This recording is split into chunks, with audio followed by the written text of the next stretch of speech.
नमस्कार साथियों, क्या हाल हैं सबके? सब लोग बढ़िया? हाँ जी, ये जो आज आप लोगों के लिए मैं सवाल लेके आया हूँ, 2 सवाल आपको दिख रहे हैं आपकी स्क्रीन पे बोर्ड पर लिखे हुए। ये दोनों सवाल last year RRB officer scale 1 के अंदर किसी एक पारी के अंदर आए हुए सवाल है। ठीक है, ये सवाल है आपका समय, दूरी, चाल, टाइम, डिस्टेंस और स्पीड TDS का, और ये सवाल है समय और कार्य, टाइम एंड वर्क का। तो ये दोनों सवाल आप वीडियो को पॉज करके खुद से भी कर सकते हो। ये चीज़ मैं आपको तो बोलता हूँ ताकि जब मैं करवाऊँ तो आपको ज़्यादा चीज़ और क्लियर हो और आपको पता लगे कि जल्दी हम किस तरह से चीज़ को कर सकते हैं। ठीक है, तो आप ये दोनों सवाल हल करके देख सकते हो। पहला सवाल पहले एक बार कर लें, किस तरह से आप इस सवाल को कर सकते हो। समय दूरी चाल का सवाल है, समय दूरी चाल TDS का। ठीक है, वीडियो को पॉज करके आपने ये सवाल करने का प्रयास किया होगा। अब मैं करता हूँ इस सवाल को, देखते हैं किस तरह से सवाल कर सकते हैं। मैं पढ़ता हूँ पहले पूरा सवाल। ठीक है, राहुल है कोई व्यक्ति, पॉइंट A से पॉइंट B तक, बिंदु A से लेके बिंदु B तक 45 की गति से जाता है, 45 की चाल 45 की स्पीड से जाता है, और पॉइंट B से C तक 30 की गति से जाता है। यदि A से C तक की कुल जो दूरी है वो 100 किलोमीटर है, और पूरी यात्रा में राहुल की जो औसत गति है, एवरेज स्पीड है, वो 37.5 किलोमीटर पर आ रही है। तो A से B तक की बीच की दूरी ज्ञात कीजिए। डिस्टेंस बतानी है आपको, A से लेके B तक कितनी तय की गई है। ठीक है, दिया गया है कि A, B और C पॉइंट जो तीनों बिंदु हैं एक सीधी रेखा में एक स्ट्रेट लाइन के बीच, एक स्ट्रेट लाइन पर है। ठीक है, तो देखो यार, मैं यहीं से शुरू करता हूँ चीज़ को। जो चीज़ लास्ट में दे रखी है ना, वही चीज़ एक बार मैं थोड़ी सी ड्रॉ करता हूँ बोर्ड पे, किस तरह से कि ये बोल रहा है इस तरह से A, C, B जो है वो A से B, B से C, B कहीं बीच में है, लेकिन बिल्कुल बीच में नहीं है भाई। अगर बिल्कुल ही बीच में होता तो यार A और B के बीच की दूरी 50 किलोमीटर की हो जाती। B कहीं भी, मुझे नहीं पता कहाँ है। ठीक है, ये B बीच में मैंने ड्रॉ कर लिया। शुरू से लगते हैं, A से B तक 45 की चाल से, 45 किलोमीटर पर आवर की चाल से यहाँ तक। ठीक है, B से C तक 30 की चाल से, 30 किलोमीटर पर आवर की चाल से B से C तक। उसके बाद बोलता है A से लेके C तक की टोटल दूरी कितनी है, 100 किलोमीटर है, 100 किलोमीटर है। और पूरी यात्रा में राहुल की जो औसत गति है वो कितनी रही है, पूरी यात्रा में दूरी चाल रही है 37.5 किलोमीटर पर आवर। ये एक चीज़ ये बन गई। A से B तक की बीच की दूरी बतानी है, यहाँ से लेके यहाँ तक की अपने को दूरी बतानी है। इतनी दूरी अपने से पूछी है। ये जो डिस्टेंस है ना, ये वाली अपने से पूछी गई है भाई। ठीक है, देखो यार, मैथ के अंदर इतना बड़ा सवाल लिखा हुआ था, जब उसको ड्रॉ किया तो छोटी सी ये चीज़ अपने पास आ गई कि भाई ये डाटा अपने को गिवन है, ये डाटा अपने को गिवन है। तो देखो यार, इस सवाल को जल्दी किस तरह से कर सकते हैं अपने, इस तरह के सवाल को जल्दी आप इस तरह से कर सकते हो कि आपने प्रैक्टिस की हो इस तरह के सवाल की, और आपने देखा हो कि प्रैक्टिस के अंदर करते हुए देखो ये क्या है, किस तरह से A से लेके B तक की चाल, B से लेके C तक की चाल, और पूरी जर्नी की चाल 37.5 किलोमीटर पर आवर, ये आपको दी हुई है। तो यहाँ पे यार एलिगेशन मेथड अपने लगा सकते हैं। एलिगेशन वहाँ लगता है जहाँ दो चीज़ें मिलाकर एक चीज़ बनाई जाती है। तो देखो, दो चालें अलग अलग मिला के पूरी जर्नी की चाल 37.5 किलोमीटर पर आवर आ गई। तो एलिगेशन मेथड से अपने इस सवाल को थोड़ा सा जल्दी कर सकते हैं। किस तरह से? सबसे पहले देखो, A से लेके B की जो बीच की दूरी है, A से लेके जो B तक की दूरी है वो कितनी चाल से तय की गई है, वो की गई है 45 किलोमीटर पर आवर से, और B से C तक 30 किलोमीटर पर आवर से, और पूरी जर्नी की जो चाल है वो 37.5 किलोमीटर पर आवर से। ठीक है, तो एलिगेशन लगाता हूं मैं। और ये देखो, एक चीज आपको और पता लगेगी कि जब ये दो चालें हैं ना अलग अलग, तो जो मिश्रित चाल बनेगी ना इन दोनों की, एक ही चाल बनेगी पूरी यात्रा की, वो 45 और 30 के बीच की होगी। ऐसा नहीं हो सकता 45 से ज़्यादा हो जाए, 30 से कम हो जाए। ठीक है, वो हमेशा सेंटर वैल्यू आएगी। सेंटर वैल्यू कहने का मतलब बिल्कुल बीच की वैल्यू नहीं, कुछ भी हो सकता है, 44 हो सकता है, 40 हो सकता है 32 हो, लेकिन 30 से कम नहीं होगी, 45 से ज़्यादा नहीं होगी। क्लियर है बात? आगे देखो, एलिगेशन में क्या करते हैं, ज़्यादा में से कम घटाते हैं भाई। 45 में से 37.5 गए 7.5, और 37.5 में से 30 गए। देखो, यहाँ ये ज़्यादा, यहाँ ये ज़्यादा, इस तरह से घटाते हुए चलना है। 45 में से 37.5 गए 7.5, 37.5 में से 30 गए 7.5। ठीक है, ये वाला जो डायग्राम है इसको मैं साफ कर रहा हूँ। अगर आप लेना चाहें इसकी पिक तो ले सकते हो, बाकी ज़रूरत नहीं है इसकी, काम खत्म हो गया इसका। ठीक है, ये मैं मिटो रहा हूँ भाई। अब देखो, आप कहोगे सर ये 7.5 क्या है, ये इसको इन दोनों जो ये संख्याएं इनको काटेंगे, 7.5 और 7.5 कट गया, कितना आ गया, 1:1 आ गया। ये जो अनुपात आया ना, ये किस इकाई का आता है, ये आता है भाई टाइम का आता है। ये टाइम का आता है। क्यों आता है? क्योंकि ये चाल क्या है, देखो ये चाल क्या, चाल का एलिगेशन लगाया अपने ने। ये चाल क्या होती है? चाल होती है दूरी बटा समय। मतलब चाल का मतलब ये है कि भाई कितने समय में कितनी दूरी तय की गई है। वैसे तो इकाई समय में तय की गई दूरी चाल कहलाती है, लेकिन जो चाल होती है ना वो होती है दूरी किसके रेस्पेक्ट में, समय के रेस्पेक्ट में। तो ये जो संख्या है जिसके रेस्पेक्ट में होती है, या ये जो ऊपर वाली इकाई 45 किलोमीटर दूरी किसके रेस्पेक्ट में तय की गई, समय के रेस्पेक्ट में। तो जिसके रेस्पेक्ट में तय की जाती है ना चीज़, रेशो उस इकाई का होता है, तो टाइम 1:1 आ जाएगा। क्लियर है बात। मतलब 45 और 30 की चाल से जो समय लगा है ना वो बराबर लगा है। 1:1 का मतलब क्या होता है, 50-50 तो होता है, ठीक है ना। तो समय देखो क्या बनेगा भाई, अब आप कहोगे कि सर समय क्या बनेगा, T = D/S होता है, दूरी बटा चाल।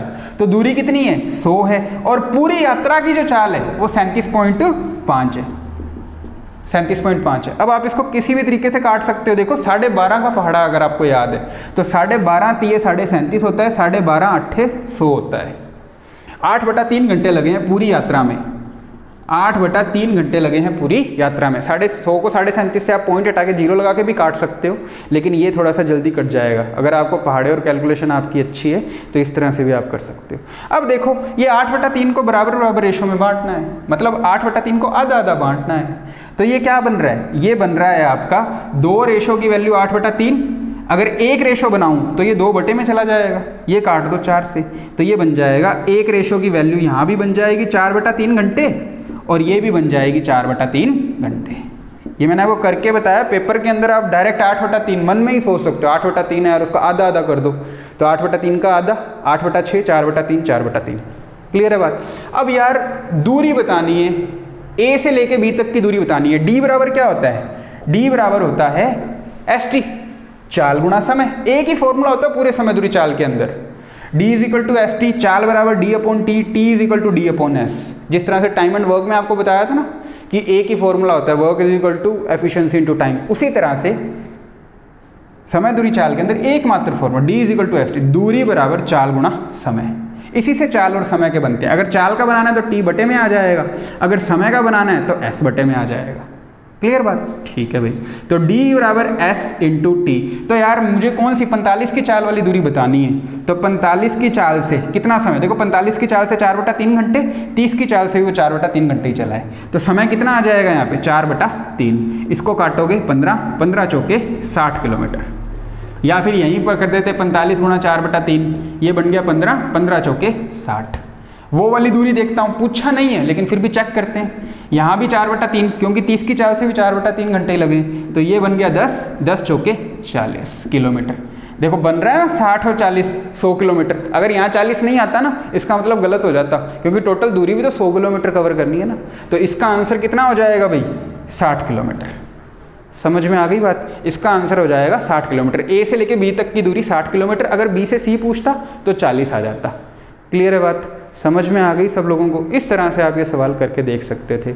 2 नंबर सवाल वीडियो को पॉज करें और खुद करने का प्रयास करें, टाइम एंड वर्क का सवाल है, ठीक है। हो सकता है इस तरह के मिलते जुलते सवाल अपने को 12 और 13 वाले पेपर में मिल जाएं भाई, ठीक है ना।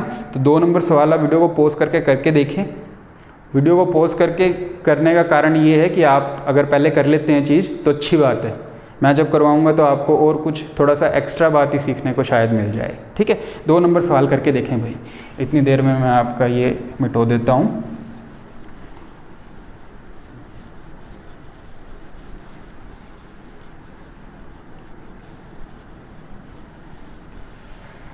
हाँ जी, देखते हैं 2 नंबर सवाल समझते हैं क्या बोलता है। ए और सी मिलकर किसी काम को 6 दिन में, ए और सी किसी काम को मिलकर 6 दिन के अंदर पूरा करते हैं उसी काम को, और ए और बी मिलकर उसी काम को 5 से ही 5/8, 5 से ही 5/8 को A/B वाली फॉर्म या P/Q वाली फॉर्म, 8 पंजे 40 और 5 45 बटे में 8, यही होता है, ठीक है। तो बी और सी 2 लोग बाद में कौन है, ए और बी, सॉरी पहले ए के साथ सी है, फिर ए के साथ बी है, फिर ए के साथ बी है। कितने टाइम में, 45/8 दिन में। ये लो भाई, एलसीएम लेना है। अब आगे भी एक बात दी है, सी की दक्षता बी से 10% कम है, उसको बाद में देखेंगे।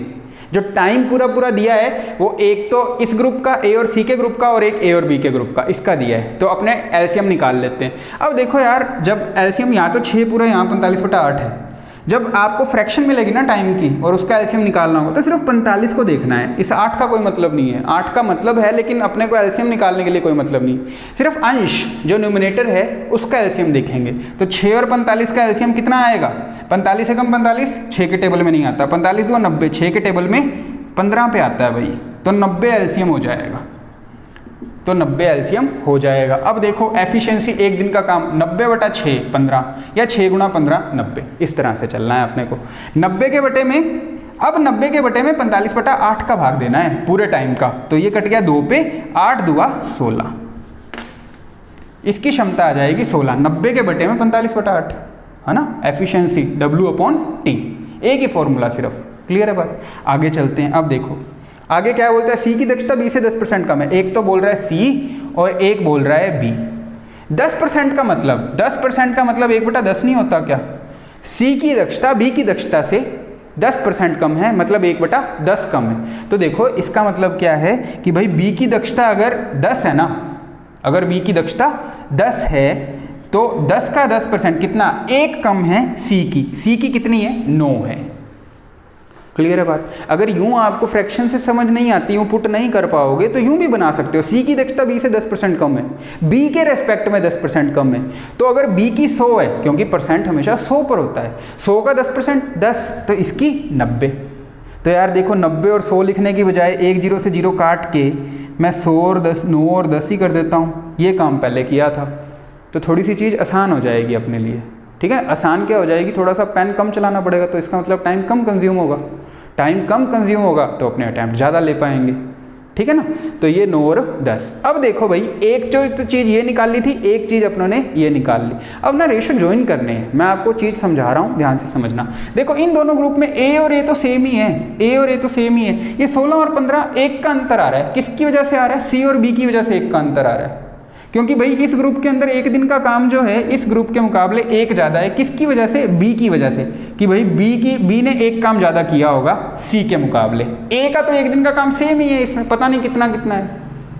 ठीक है, और यहाँ क्या है, यहाँ बी एक दिन में सी से 1 ही काम ज़्यादा कर रहा है। इसका मतलब ये रेशो और ये जो रेशो है ना, ये आपस में ज्वाइन है, पहले से ही ज्वाइन है, क्योंकि अंतर 1-1 का बराबर है। अंतर जो है वो 1-1 का बराबर आ रहा है इनके अंदर। इसका मतलब ये सारी चीज़ें आपस में ज्वाइंट हैं पहले से। किस तरह से? देखो ए और सी एक दिन में 15 काम करते हैं, सी का काम 9 है, सी का काम 9 है एक दिन का, तो ए का कितना हो जाएगा? 15 में से 9 गए 6। अब यहाँ भी ए का काम 6 आना चाहिए। किस तरह से? बी एक दिन में कितना काम करता है? 10 काम करता है, यहाँ से मैंने चीज़ उठाई, 16 में से 10 गए, ए का काम कितना? 6। हो रही है ना बात? ए की बराबर 6 हो रही है, दोनों जगह से सेटिस्फाई हो रही है चीज़। तो इसका मतलब ए की जो एफिशिएंसी है वो कितनी आ गई? 6 आ गई, वो आ गई 6। अब टाइम बताना है यार तीनों का मिला के, 90 काम है, 90 काम है और तीनों की एफिशिएंसी 9 और 10 19 और 6 25। ये लो, ये आ गई 25। ठीक है, 25 का पहाड़ा चलाना चाहते हो 25 का चला दो, नहीं तो काटो तो इसको 18 और ये 5 पे, 18/5 3.6 दिन, 3.6 दिन लगेंगे तीनों को मिलकर काम करने में। ठीक है, मैंने आपको ये दोनों सवाल इस वजह से करवाए हैं कि अपने को यार इस तरह के सवाल मिल जाएं एग्ज़ाम के अंदर। ठीक है ना, तो ध्यान से आप लोगों ने पेपर के अंदर चीज़ को करना है और मिलते हैं आप लोगों से नेक्स्ट वीडियो में। सब लोगों को बेस्ट विशेज़ हैं मेरी तरफ से, चैनल की तरफ से, कि आप लोगों का पेपर बहुत अच्छा हो, सब लोगों का पेपर पास हो। इसी उम्मीद में मिलते हैं आपसे नेक्स्ट वीडियो में। धन्यवाद आप लोगों का, थैंक यू वेरी मच।